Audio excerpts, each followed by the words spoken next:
Standarisasi kehidupan.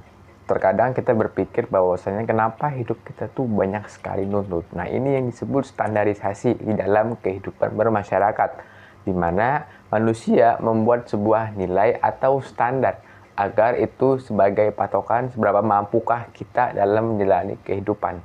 Di sini gua akan meringkas apa-apa saja yang menjadi standar kehidupan kita. Nilai lama, sebuah pedoman atau nilai-nilai lama yang masih sangat dipegang teguh oleh masyarakat. Biasanya, nilai lama ini masih dipegang oleh masyarakat pedesaan. Misalnya, menggunakan standarisasi bahwasanya umur sekian harus sudah nikah, di mana banyak anak, banyak rezeki. Itu sebenarnya hampir sama dengan doktrin, teman-teman. Nah, di hal-hal seperti ini, masyarakat masih berpegang teguh. Padahal, nilai yang mereka pegang teguh ini belum tentu relevan. Karena setiap zaman itu berubah dan kondisinya sangat berbeda sekali. Doktrin, ini sebuah pemahaman, ya, dimana ini ditanamkan ke dalam pikiran kita. Doktrin ini sebenarnya hampir sama dengan nilai lama, dimana ada suatu pemahaman yang ditanamkan kepada masyarakat tersebut. Doktrin ini untuk membelenggu pikiran. Sebenarnya tidak semua doktrin itu jelek, ya. Ada doktrin yang bagus dan berdampak positif. Namun, kita sebagai masyarakat harus bisa menganalisis manakah yang terbaik buat kita, manakah yang memang bukan yang terbaik. Karena doktrin itu juga mempengaruhi ke kehidupan kita, entah itu dalam mengambil keputusan, untuk karir, dan lain sebagainya. Jadi teman-teman, kalau ada sesuatu yang mungkin belum paham, terus kita terima begitu aja, nah hati-hati. Terkadang itu sebuah doktrin yang masuk ke dalam pikiran kita. Kalau doktrin ini sudah masuk ke dalam pemikiran kita, kita akan menjadi seperti tersebut, ya, dimana pikiran kita akan menyesuaikan dan doktrin itu secara diam-diam akan masuk ke dalam pikiran kita dan itu bisa merubah pola pikir kita, teman-teman. Jadi kalau teman-teman itu ketemu orang nih, atau teman-teman hidup di suatu lingkungan, ada pemahaman yang teman-teman nggak tahu, yang belum baru gitu, teman-teman harus perhatikan, ya, harus teliti. Kalau misalnya itu bukan yang positif atau yang berdampak negatif, teman-teman tinggalkan aja lingkungan tersebut. Karena gini, lingkungan itu menjadi suatu pengaruh kita dalam memiliki sebuah pola pikir. Kalau lingkungan kita mungkin pola pikirnya seperti ini, kita akan terpengaruh juga. Tapi kalau lingkungan kita memiliki pola pikir yang bagus, nah itu kita akan berdampak positif. Biasanya doktrin yang sangat kuat ini ada di dalam masyarakat desa mungkin, ya. Ada masyarakat kelas bawah. Kenapa? Karena mereka itu informasi, ya kan, perkembangan teknologinya belum sangat luas. Kalau masyarakat kelas atas atau kelas menengah, mereka informasi yang didapatkan sangat luas karena mereka dekat dengan orang-orang yang besar. Disebut orang-orang besar ini orang-orang berpengaruh sekali, ya. Jadi teman-teman harus teliti, ya, mana yang disebut doktrin, ya, dan mana yang disebut tuh ilmu. Karena ini sebenarnya hampir sama gitu loh, antara suatu informasi atau suatu ilmu dengan suatu doktrin. Kalau teman-teman nggak bisa ngebedain mana ini yang benar, nah teman-teman harus hati-hati. Ini bisa mempengaruhi juga ke dalam kehidupan kita. Seperti itu. Perbedaan pola pikir. Di kota, terutama gue tinggal di Jakarta, biasanya masyarakatnya lebih individualis. Ini gue nilai daripada sudut pandang kita ketika berada di transportasi umum dan juga dalam bermasyarakat. Gue sering melihat orang di dalam transportasi umum, entah Transjakarta, entah KRL, dan lain sebagainya. Mereka lebih mempedulikan diri sendiri dibandingkan orang lain. Kenapa? Karena kita gini loh, teman-teman kalau yang tinggal di Jakarta atau mungkin teman-teman yang nonton video ini sering naik KRL, pasti udah nggak aneh lah yang namanya itu jam pulang kerja, penuh, desek-desekan. Ya kan? Apakah kita bisa membenarkan bahwasannya orang miskin itu malas? Belum tentu, ada yang rajin. Tapi karena emang sistem yang ngebuat kita seperti itu, nah itu yang bikin kita nggak berkembang, teman-teman. Bisa seperti itu ya penyebabnya. Nah, masyarakat yang seperti ini itu akan bisa merubah pola pikirnya. Yang tadi gue bilang, individualisnya sangat tinggi. Ya, di kota itu sangat tinggi sekali. Jadi orang itu intinya bodo amatan lah ya. Jadi orang di kota, karena kan orang-orang itu nyampur, ya kan, ada dari si ini, dari sini. Kalau masyarakat desa sangat berbeda sekali. Di desa kekeluargaan lebih diutamakan, ya. Jadi mereka itu sebenarnya sangat erat sekali kekeluargaannya, tapi emang bagus sih tujuannya untuk gotong royong ya kan, untuk membantu dan lain sebagainya. Tapi gini, yang gue pernah dengar ya, kalau masyarakat desa itu kan dia kan erat gini ya, hubungannya itu sangat erat antara keluarga, saudara, bahkan tetangga, ya kan. Mereka tuh suka menilai orang biasanya, karena emang dekat, terus dia seenaknya buat menilai orang. Kalau di kota itu enggak, jadi orang itu fokus untuk dirinya sendiri saja. Nah ini yang bisa menjadi tekanan teman-teman. Jadi dengan pola pikir yang berbeda, dengan pemahaman-pemahaman yang berbeda sekali, ini yang menjadi sebuah tekanan yang muncul ketika kita hidup dalam suatu masyarakat. Contoh, di kota kita nggak udah lah, kalau misalnya kita belum dapat ya udah gitu aja. Tapi kalau di kota itu kadangnya kita sangat harus cepat.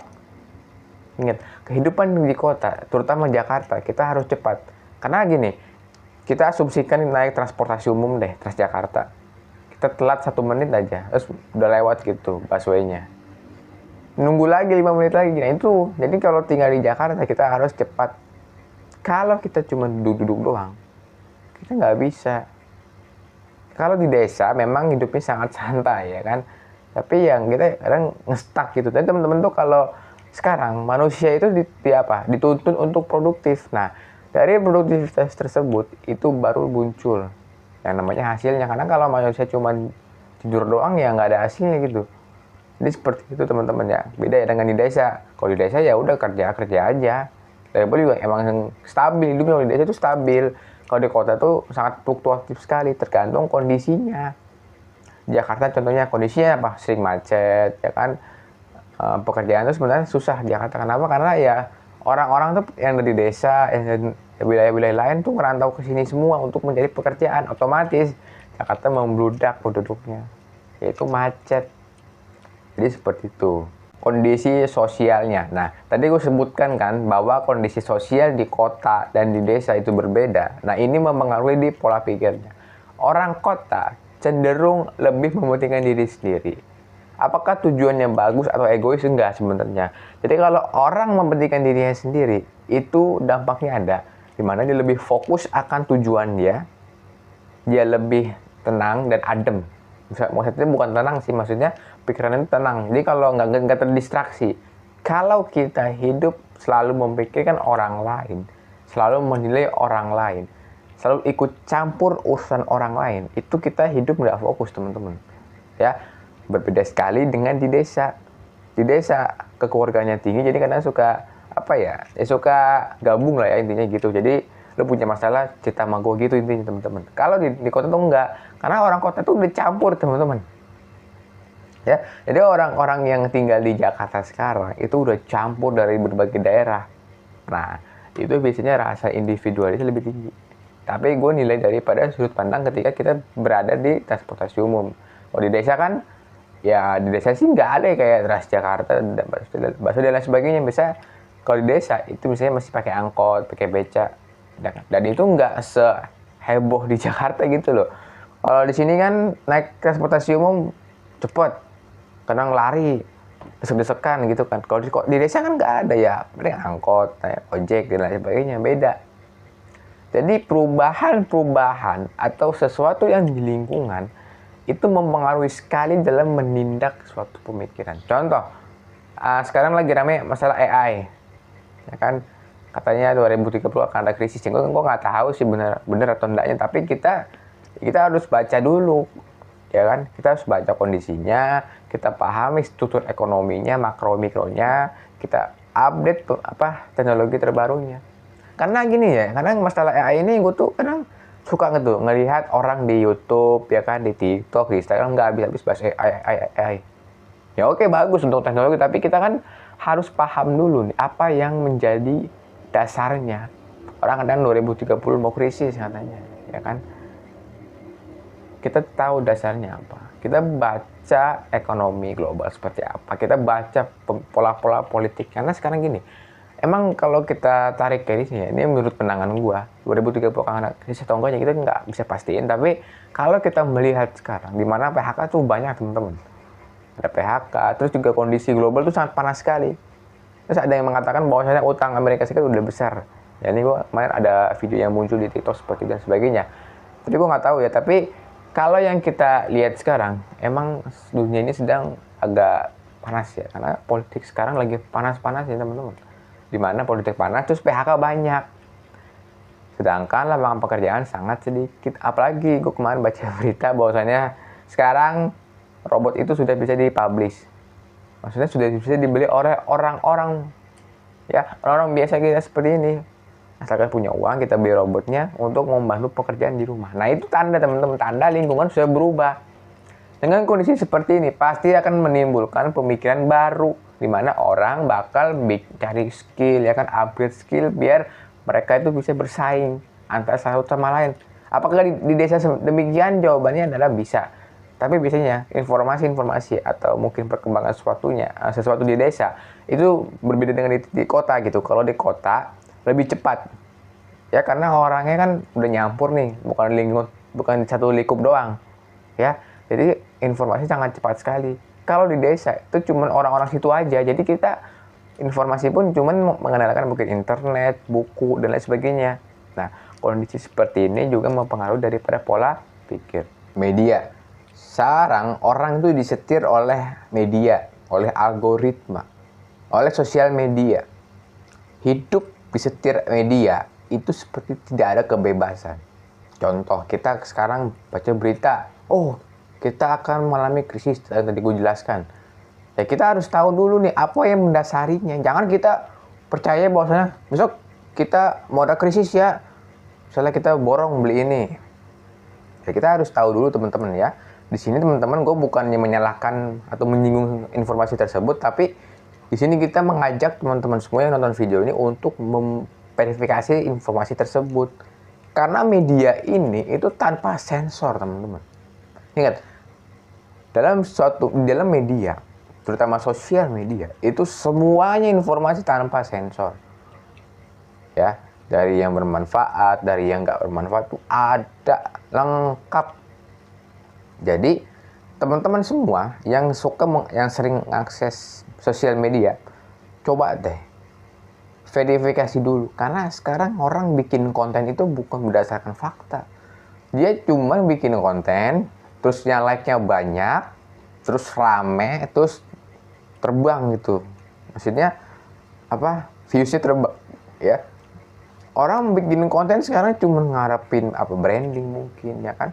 Mengharapkan uangnya, mengharapkan seberapa dia cepat dan viralnya, bukan seberapa besar untuk dampak pada masyarakatnya. Jadi kalau kita membuat suatu konten atau kita melihat konten, kita harus tahu dulu dampaknya apa nih. Karena kita nggak usah sembarangan buat nge-like postingan orang gitu. Jadi kadang kita like postingan, tapi postingan yang kita like itu belum tahu tuh bener apa enggak. Nah, ini sering terjadi di dalam masyarakat kita. Dimana ada suatu konten, oh bantu viral kan, nggak viral. Padahal pas ditanya, apa dasarnya? Nggak tahu kan. Nah ini nggak boleh. Karena kita tidak berpikir kritis teman-teman. Tidak mengkritisi suatu informasi. Takutnya informasi yang kita like tadi, itu informasi hoax. Nah itu bahaya sekali. Takutnya itu mungkin buzzer. Ya kan, emang udah disetting seperti itu polanya untuk menutupi sebuah kasus. Nah sering terjadi teman-teman, sering sekali terjadi, ada kasus terus ada yang lagi viral lagi pasti. Jadi yang viral ini buat tutupin si kasus ini.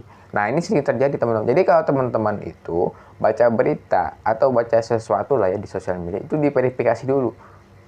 Caranya bagaimana? Kita cari di tempat lain, apakah ini benar, apakah ini bukan. Karena janganlah hidup tuh disetir oleh sosial media teman-teman. Ya, kalau kita hidup disetir sosial media, kita nggak bebas gitu. Jadi pikiran kita tuh jadi kotor gitu loh. Oh, besok kita begini ya, kita begini ya. Itu hati-hati teman-teman. Kita harus tahu nih mana yang benar, mana yang tidak. Budaya dan modernisasi. Budaya nih, atau sebuah kebiasaan. Nah, jadi budaya ini mempengaruhi juga dalam menentukan sebuah standarisasi dalam suatu masyarakat. Apa budayanya Bang? Ya banyak. Di Indonesia kan budaya sangat banyak sekali. Ada yang namanya modernisasi atau perkembangan dari budaya tersebut. Kita kalau baca sejarah deh. budaya kita kan mengalami alkulturasi kan, dari masuknya Islam ke Indonesia, di eranya Hindu-Buddha, di eranya penjajahan, kolonialisme, imperialisme, itu ada alkulturasi budaya teman-teman. Ya, jadi yang gue baca itu budaya kita tuh, budaya kita di Indonesia itu udah campur. Misalnya kita bisa baca budaya Islam masuk ke Indonesia, terus disebar oleh siapa? Oleh Wali Songo. Itu kan budaya namanya. Jadi Wali Songo tuh nyebarin agama lewat kesenian, lewat media gitu. Misalnya ya itu tadi wayang, itu kan ada perubahan kan, dimana wayang misalnya kan cita-cita Jawa kan, nah ini cita-cita Islam. Terus ada namanya budaya Gerbek Maulud, itu budaya. Jadi budaya itu berubah ya. Indonesia itu udah campuran budayanya, bukan murni. Kenapa? Karena kalau kita baca tadi yang gue jelasin, contohnya salah satunya ada perubahan budaya, masuknya Islam, zaman Indo-Buddha, ya kan, zaman kolonialisme. Kenapa nih bisa? Karena mempengaruhi budaya dan modernisasi itu mempengaruhi pola pikir. Kalau kita hanya mempertahankan, tidak ada perubahan, itu nggak boleh teman-teman. Orang berbudaya itu juga harus ada perubahan. Ya, contoh, kita ada suatu acara nih, acara adat misalnya, itu pasti ada budaya-budaya yang berubah. Kenapa harus seperti ini? Ini demi melestarikan budayanya. Yang kedua, menambahkan nilai-nilai lebih. Ya, tadi kan kalau teman-teman mungkin yang sangat paham sekali sejarah, yang betul-betul paham akan fenomena seperti ini, ya teman-teman udah nggak aneh lah ya. Itu yang tadi gue jelaskan sebelumnya, itu contohnya salah satu seperti itu. Jadi budaya itu campuran atau kebiasaan masyarakatnya. Pengaruh teman ini sangat kuat sekali. Kenapa gue bilang kuat? Karena teman ini orang terdekat, yang kenal kita, ya kan, yang dekat dengan kita, yang paham kondisi kita, entah itu dari secara fisik, secara psikologis, secara kemampuan dan lain sebagainya. Teman-teman yang nonton video ini, hati-hati. Jangan sampai Anda yang lihat video ini terbawa oleh teman, terhasut gitu. Karena sekarang orang itu lebih gampang disetir lewat teman dekatnya. Jadi kita tuh jangan percaya dengan orang lain. Maksudnya bukan kita nggak percaya sama orang lain, jangan 100% kita percaya dengan orang lain. Ya, kalau kita ketemu orang, kita berteman dengan dia, kita sahabatan dengan dia, itu boleh, nggak masalah. Tapi kita harus tahu nih, maksud dia apa. Tujuan dibalik dia melakukan hal ini tuh apa. Jadi jangan sampai kita itu berteman tapi nggak tahu nih teman kita seperti apa karakternya. Karena orang sekarang banyak sekali ya ngakunya teman, tapi dari belakang dia melakukan hal-hal negatif kan. Apakah kita bisa sebut teman? Nggak. Teman ini sangat bahaya, bisa negatif juga bisa menghasut. Dia bisa menyebarkan doktrin atau pemahaman negatif. Dia bisa mengajak kita dalam perbuatan yang tidak positif. Ya, jadi Anda yang nonton video ini berhati-hati dengan teman Anda sekalian. Kenapa? Karena dibalik mungkin dia baik, ya kan?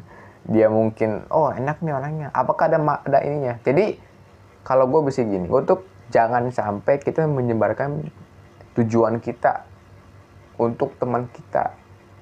Maksudnya terlalu oversharing lah ya. Oversharing itu nggak boleh teman-teman. Anda yang nonton video ini oversharing, terus tahu nih rencana Anda seperti apa, itu bahaya. Takutnya ditiru. Ya. Jadi teman-teman, jangan menyebarkan informasi apapun. Batasin diri, ada batasan gitu loh. Mana yang wajib kita, mana yang perlu di-sharingkan, mana yang harus disimpan oleh kita sendiri. Bahkan keluarga pun sama. Coba deh kalau kita punya mimpi aneh, terus kita ngomong ke keluarga, pasti dincengin kan, dijelek-jelekin. Jadi kalau kita punya tujuan, nggak usah ngomong ke orang lain, ya kan, cukup kita aja. Terus kita kalau bersosial media, kita harus lihat dulu mana teman, mana bukan. Karena sekarang tuh, zaman sekarang tuh sangat bahaya sekali ya. mengakunya teman tapi ternyata bukan, mengakunya sahabat tapi bukan. Tidak ada batasan. Nah ini nih, sekarang zaman yang serba bebas, ya. Apakah ada batasannya? Ada standarisasi. Tapi kadang gini loh, kalau masyarakat kota, mereka tuh bebas berpakaian, bebas tujuannya dengan tujuannya masing-masing, bebas berteman dengan siapa saja. Apakah kita ini sesuatu yang negatif? Jawabannya belum tentu. Kalau dia bebas tapi tahu batasan, oke. Nah teman-teman yang nonton video ini sih, kita harus tahu apa yang harus kita jangan terlalu bebas lah intinya gitu. Apa yang harus kita batasi tahu, apa yang harus kita jauhi tahu, apa yang harus kita kerjakan hari ini kita tahu. Kenapa gue bilang seperti ini? Kalau kita nggak tahu apa yang mau kita kerjakan aja, kita udah bingung mau ngapain. Coba kita bayangkan deh, kita pengen nih, ya kan, pengen sesuatu, tapi kita nggak tahu mau kita kerjakan, nggak boleh kan? Kita bebas berpakaian, tapi kita harus tahu juga tempatnya seperti apa. Jadi, janganlah hidup dengan sebebas-bebasnya, nggak boleh. Kita harus tahu nih, tahun depan tuh apa yang akan terjadi, kita harus tahu. Dengan seperti itu kita mempersiapkan saat ini. Kalau ada yang bilang, ngapain lah, lu kan masih muda lah, nikmatin masa muda. Ya lu aja sono. Jadi jangan terpengaruh oleh lingkungan, jangan terpengaruh oleh teman. Jadi kadang dua hal ini yang memicu kita untuk sebebas-bebasnya. Tapi enggak. Kita harus tahu batasan, kita harus tahu nih kapan kita harus tinggalkan mereka, kapan kita harus berbaur dengan mereka. Karena gue kalau baca berita tuh sangat-sangat serem teman-teman. Tahun depan tuh kita nggak tahu apakah kita masih diperlukan atau enggak. Karena teknologi semakin berkembang. Ada robot, AI, dan lain sebagainya. Jadi kita harus punya batasan. Tujuannya apa? Pengembangan diri. Kalau kita cuma duduk-duduk doang, terus AI berkembang, teknologi berkembang, kita nggak adaptasi, kita nggak belajar, ya kita akan tertinggal oleh mereka yang lebih hebat, yang lebih paham. Kebebasan tadi muncul yang namanya standar nilai baru. Standar nilai lama udah runtuh, udah nggak relevan, masyarakat kayak memberontak ya. Terus cari media nyetir, ini pola kehidupan seperti ini. Dari pertama, ini udah nggak relevan lah ya, kita skip aja ya. Terus kita cari di media, orang nih di media, sini bikin konten begini, standarnya begini. Itu jadi standarisasi. Makanya kita sering dengar cewek standar TikTok. Itu baru teman-teman. Apakah dulu ada TikTok? Nggak ada kan. Itu namanya apa ya? Standar nilai baru. Ya. Jadi kadang suka ngelihat bahwasanya, cowok harus mapan, punya mobil, punya rumah, punya ini dan sebagainya. Itu kan standarisasi.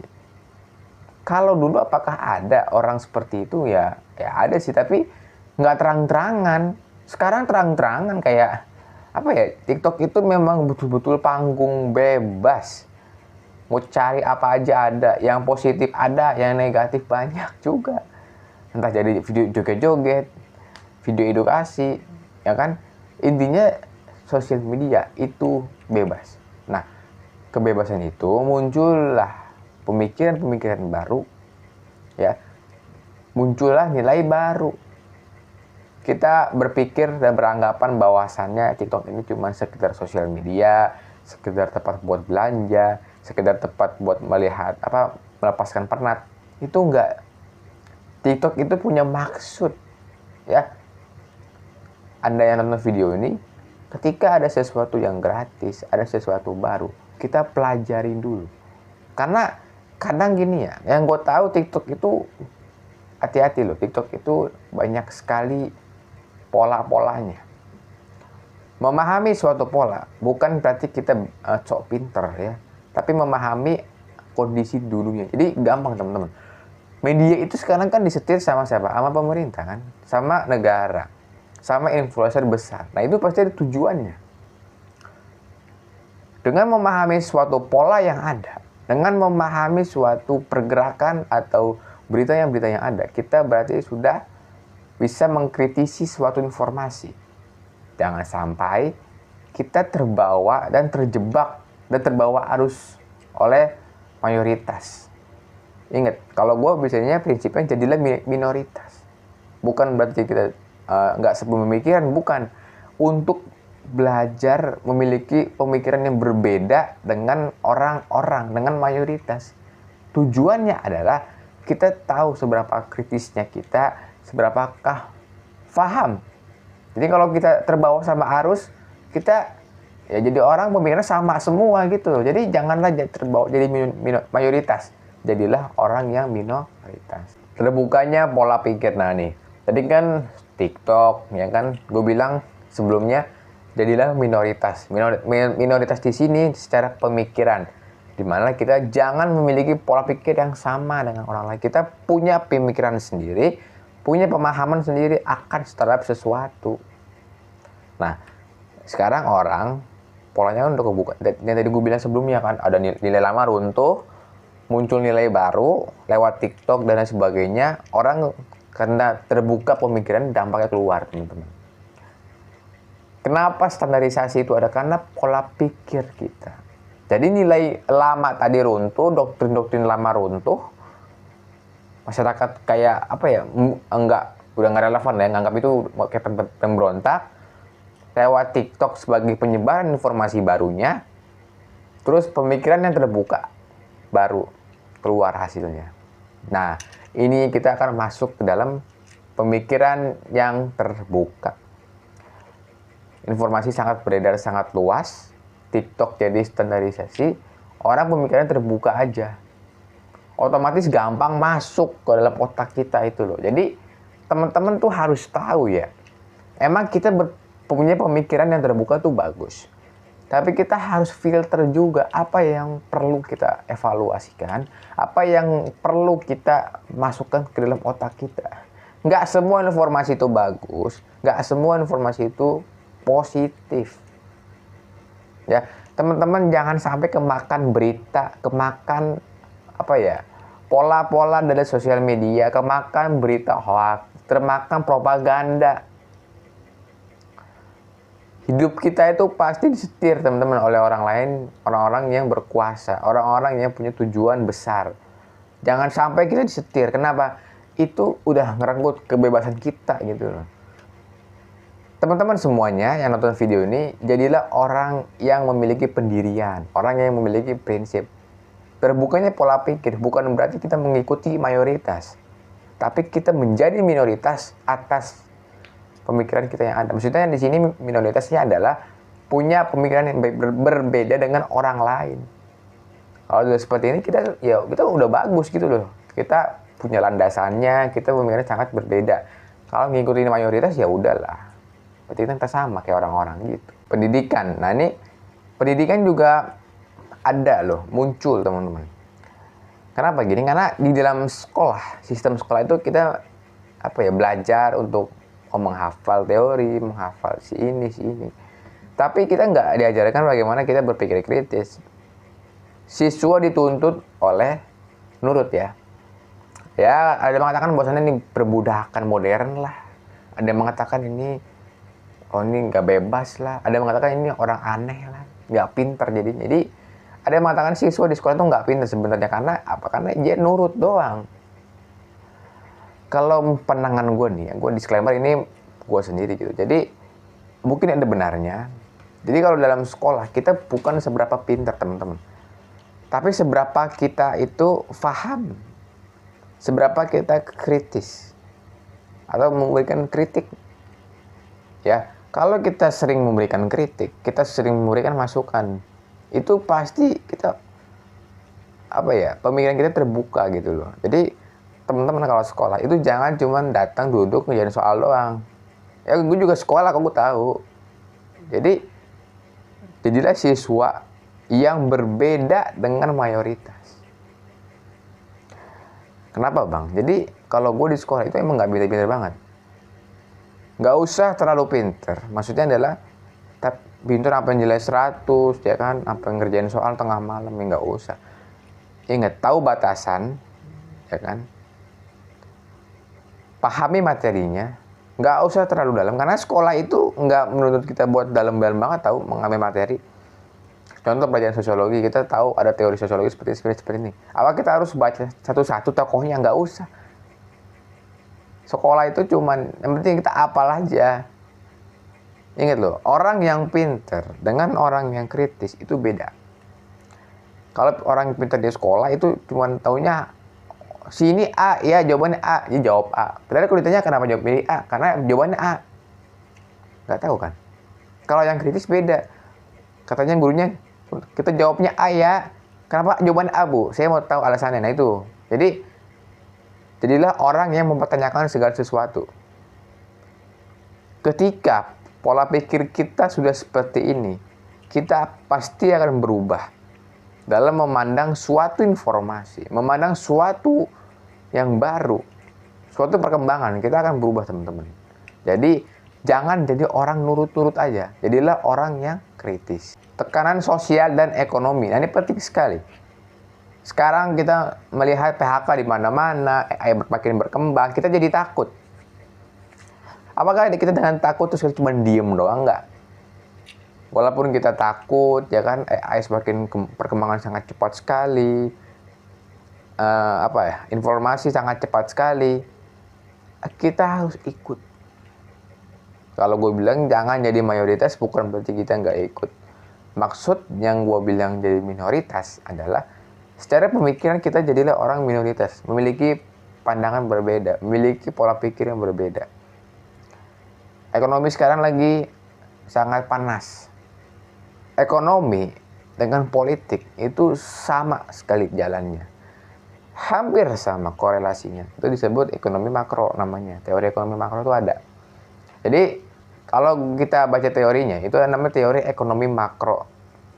Ya, teman-teman yang paham ekonomi bisa komen di komentar ya. Tekanan sosial muncul akibat ekonomi yang berubah, di mana contoh pengangguran akan banyak sekali nantinya. Kita akan mengalami namanya era robot, era AI. Sebentar lagi, teman-teman, dan akan berdampak ke pengangguran, berdampak ke lapangan pekerjaan, berdampak ke informasi, percepatan teknologi, dan lain sebagainya. Apakah Indonesia sudah siap? Itu kan pertanyaannya. Siapa yang bisa kita nilai? Apakah pemerintahnya kah? Apakah orang-orang kita ya? Semuanya, semua elemen masyarakat, entah pemerintah, entah masyarakat itu sendiri, entah orang-orang dan lain sebagainya, itu poin pentingnya di situ. Kalau pemerintah ngasih akses, tapi orang nggak siap SDM-nya, kita nggak bisa juga. Kalau SDM-nya siap, tapi pemerintah nggak ngasih akses juga nggak bisa. Jadi intinya, ada yang seimbang gitu loh, antara pemerintah dengan orang kita. Kadang kita kan cuma nuntut doang taunya. Katanya kita, oh begini ya, tapi kita nggak upgrade diri, kita nggak belajar, kita nggak evaluasi. Cuma untuknya nuntut demo, kenaikan gaji. Padahal kita nggak bisa ngapa-ngapain kan. Jadi teman-teman semuanya, jangan hanya menuntut sesuatu. Gue tahu kok, sekarang cari kerja sulit, orang mau makan aja susah. Apapun, kalau kata gue sih, buat teman-teman mungkin yang SMA ini, saran dari gue yang nggak kuliah, pengen kerja itu, apapun kerjain aja. Kita misalnya jadi waiters di kafe, gaji 1 juta atau 2 juta, kita kerjain. Kerja, dapat duit. Ya kan? Terus kita cari sesuatu yang lain. Cari informasi atau kesempatan yang lebih besar lagi. Jadi kalau kerja itu ngurut, jangan sampai kita baru lulus, kita berharap dapat 10 juta gajinya. Enggak. Kecuali teman-teman, walaupun teman-teman punya skill juga, kita harus bertahap. Jangan jadi orang yang pengennya instan. Habis lulus sarjana IT, pengennya gaji 10 juta, ya kan? Enggak. Zaman sekarang tuh beda, teman-teman. Jadi, jangan hanya pintar, jangan hanya skill, tapi relasi itu penting. Jangan menganggap remeh sebuah relasi. Jadi, kita harus tahu nih, pasarnya seperti apa, perkembangan teknologi seperti apa, dan kita harus mengikuti. Bukan berarti jadi mayoritas, tapi kita jadilah minoritas atas dasar pemikiran kita sendiri. Bingung arah. Kita sering lihat di TikTok orang kadang nggak punya ambisi untuk kehidupannya. Kenapa? Biasanya kalau orang seperti ini itu satu, mungkin dia tidak ada namanya akses terhadap informasi tersebut. Yang kedua, mungkin nggak punya uang untuk belajar. Yang ketiga, harapan orang tua. Tapi yang paling ngaruh di sini adalah biasanya harapan orang tua dan lingkungannya. Apakah kita bisa menyadari bahwasanya orang yang gagal? Belum tentu. Orang yang bimbang akan hidup itu pasti sedang mencari dulu nih. Kalau misalnya dia sudah paham, dia sudah bisa bagaimana kita belajar, bagaimana kita untuk mengembangkan mengembangkan diri, dan bagaimana kita mencari informasi, kita sudah tahu. Orang yang masuk di fase ini kehilangan arah hidup itu nggak masalah, teman-teman.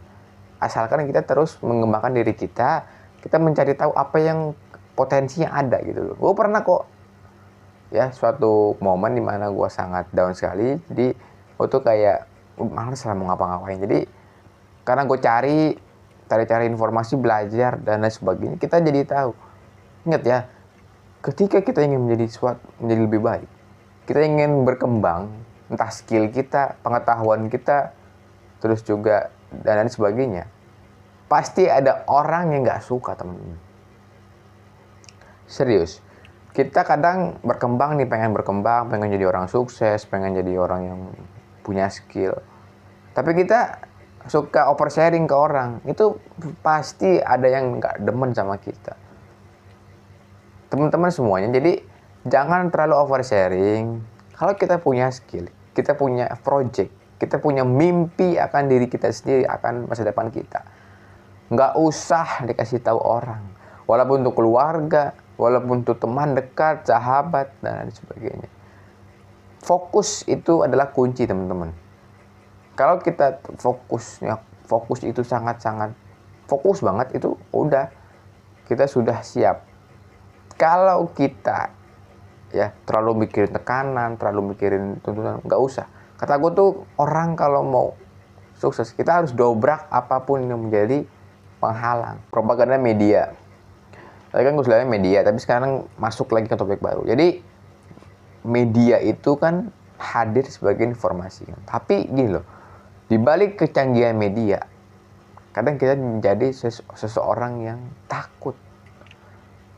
Ya, teman-teman, kalau kita lihat konten-konten orang flexing, konten-konten nggak jelas, mending skip aja deh. Kenapa gue bilang skip? Ketika kita melihat pencapaian orang lain, itu pasti ada rasa iri hati, ada rasa kecewa akan diri sendiri. Jangan sampai seperti ini, teman-teman. Kita lagi belajar, fokus, buka IG, umur 20 tahun berhasil mencapai 1 miliar. Apakah kita harus iri? Nggak usah. Ingat, jangan membanding-bandingkan diri kita dengan orang lain. Intinya kita fokus aja. Ya. Kadang kita tuh buka IG langsung kayak, ya Allah, gak enak banget dia bawaannya, pasti gitu. Gue paham kok teman-teman yang mungkin di fase yang tadi gue bilang, fase bingung, fase mungkin lagi nganggur, gak ada salahnya buat mengembangkan diri. Kalau kita cuma duduk-duduk diam, kita nggak tahu cara berinteraksi, cara membuat sesuatu dengan benar, kita ya begini aja. Jadi teman-teman, jangan jadilah orang yang stuck. Enggak bang, gue mau nyantai. Ya, kalau mau nyantai di desa aja. Kalau mau nyantai di Jakarta itu nggak ada kata santai, kata gue. Jadi di Jakarta itu apa ya, 9 to 5 lah. Bukan 9 to 5 lagi, 9 to 9 kata gue. Coba kita bayangkan dengan negara maju, Beijing, Cina, Tiongkok. Apakah Indonesia sekarang seperti Cina? Jawabannya jauh. Di sana SDM sangat tinggi. SDM-nya tinggi, pemerintahnya mendukung. Apakah di Jakarta bisa? Ya kita nggak bisa nyalain pemerintah juga. Kita harus lihat juga SDM kita seperti apa. Gitu kan. Teman-teman semuanya, walaupun kadang kita sering anxiety, kita sering kecewa, kita sering sakit hati lihat sesuatu di sosial media, teman-teman harus batasin itu. Itu yang membuat kita nggak fokus. Batasin segala hal yang membuat kita nggak fokus, yang membuat kita khawatir, kita skip aja. Kita fokus akan tujuan kita masing-masing.